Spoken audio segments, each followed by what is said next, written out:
there. I kind of just been screwing around the past couple days. I really want to redo these vacuum lines. I also want to hook this up, so I kind of just been coming up with ideas. Before I just had this hooked up because you got to have a check valve in there. I had it like that, twist it around so it was getting vacuum to my brake booster. But you got to have a check valve because you can't have any boost go in there. So you have to have a one-way check valve. That was fine. This is a stock line. It used to go like over there or something. I don't even remember where it went. But there used to be all those metal lines back there that ran to the clutch and then to the brake booster and all that vacuum line crap that they had going on. And before I replaced that clutch slave cylinder, my clutch was super light. And I was like, well, I don't need the vacuum hooked up anymore, which a lot of people just don't hook the vacuum line back up to the clutch booster. I don't know how much PSI the stock lines can take with these check valves in there. I mean, these check valves are from 91. So I got a packet of check valves that could take 80 PSI. I gotta like do a T off of this, go to the brake booster, then go to the clutch booster, but I don't want to see any of this, so I kind of gotta like run it under it or around, make sure there's a good check valve in there, make sure there's no leaks. But I'm gonna have to like make all custom AN lines or something. So this video we're going to do the cast, or like it's pretty much like a distributor cap. I think this is in 180. I read the forms before, and everyone on the forms pretty much says it doesn't matter which way it goes.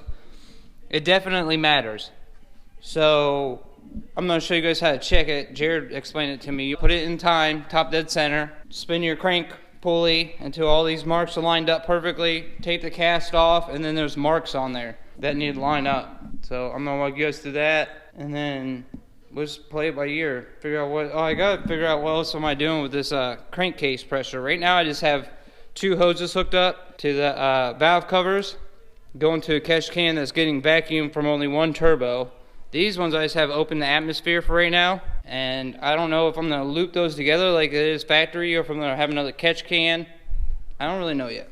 So that's what we're doing. Let me get this thing up in there, get this wheel off, put this thing on time. Okay, so you see all those dots that I painted?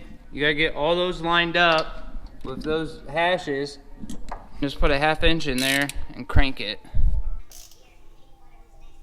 Everything's lined up. Everything's still in time. Sometimes it's hard to tell if those ones are actually lined up. So you can just come back here. You see how you got that little arrow right there? And then there's a mark on your cam gear. I painted it orange. Same thing on the back. There's a square and then 2 marks. Yeah, I don't know if you guys can tell or not. Now this cast. So this is your cast. It's just a 12 mil. And then that plug.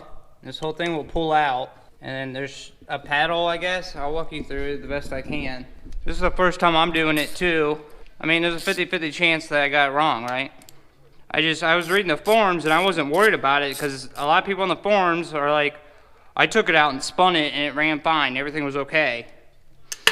But then I was talking to Jared, who's tuned a lot of these cars, and he's like, no, it definitely matters, especially with the AEM. It's lined up. So it's not out of time. So I don't know why I'm throwing timing errors. It was lined up perfectly. I don't know how well you guys are able to see. Okay, just double checked. That's the proper way to put it on. I'll throw up a picture right now if it's not coming across good on camera. But you see how you see how there's like these 2 paddles, right? Once you have it at top dead center, all your time marks lined up, the one with the notch in it and the dot right there needs to line up with that. And I was good. That's the way I just took it out. So we're just probably going to have to adjust the timing map a little bit. Okay, this is kind of just jumping back and forth because I'm talking to Jared on the phone, going back and forth texting. So I'm going to install that, just like that, how I've explained it probably 10 times, but I'll probably cut most of that out. Then I'm going to go in, I'm going to lock. Once I get this all back together, I'm going to fire it up. I'm going to lock the timing at 5 degrees. And then he said rev it to 5 grand, make sure it stays at 5 degrees. Make sure I don't have any timing float. So that's what we're gonna do. Let me put this all back together. All right, let's start this thing up and adjust the timing to 5 degrees. It's gotta go through its warm-up sequence before I start adjusting anything. So let's get it started up. I'll get you a cold start. We'll let it warm up for a good 10 minutes. Get the operating temperature up. Gonna have to turn the idle up as I'm kind of adjusting the time.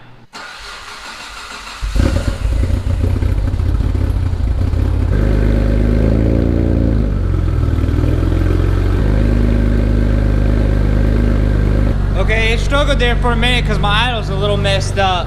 My idle was down to like 700. So I gotta adjust this idle screw, turn this up just a little bit. This is your idle screw.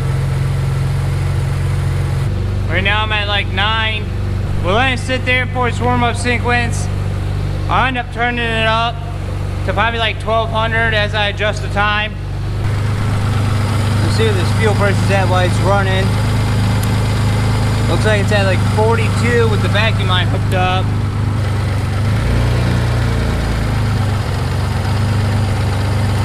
Right there it's at like 58, 60. Maybe I should turn it down a little bit. What am I supposed to be at, like 40 or 50? Let me look it up real quick. So I just looked up, so it should be at 43 with vacuum line disconnected, so that means it's way too high because it was close to 60. I don't know if you guys can see the gauge or not, but when I pulled the vacuum line, it jumped up to like 60. This completely slipped my mind to even check this. I don't know why it would have changed after the rebuild.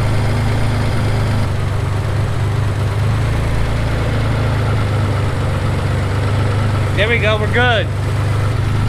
Alright, let me tighten this up. I think we're good. Every time I pull the vacuum line off, I'm right at like 43.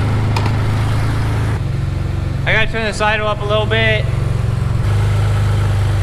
I can see everything right here too. So right now I'm at 1,020 RPM. By the way, my lifter tick went away. Right now I'm at 11. Let's go to like 1,200.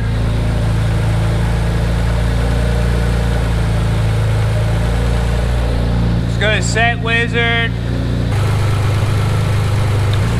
Right there is 5. Let's make sure this cast is locked into place. I'm gonna go ahead and kill it real quick. I need to adjust my idle some more because I actually have the cable so tight. Right now this set screw is doing nothing. It's not touching anything. So I need to loosen this up and bring it back this way a little bit. Just to get some of this tension off this cable. Because you can see this cable, this throttle isn't all the way shut. I got the cable too tight. So let me do that, I'll bring you right back. Okay, now that I got my idle all figured out, I had that cable too tight. I think I talked about that. What I want to do now, to make sure I don't have no timing float anywhere, Jared said lock it at 5 degrees, make sure it's at 5 degrees, then turn the idle up to about 4 to 5 grand and make sure it stays at 5 degrees. So that's what we're going to do. I also am going to have to make sure I can get up there with my fuel map. I think I'm actually going to do that first. Let me see if I can hold 5 grand and not lean out. That actually should make it a little rich. Let's see if I can lock timing and get it up to 5K without it moving time.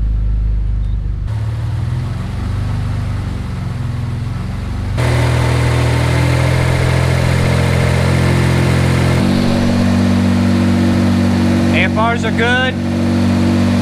I'm at 2,000. I'm still at 5.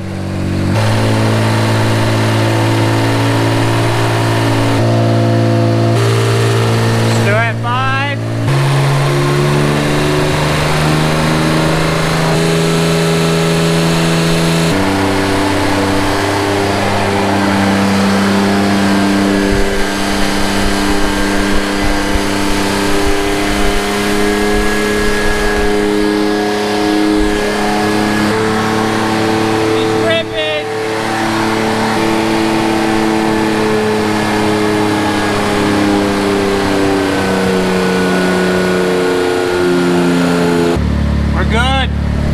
Good.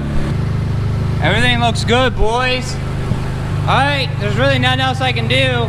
I think that's gonna be the end of this one, boys. All we got left to do is to get Jared here while I drive it, he tunes. If you made this far in the video, don't forget to hit that like button.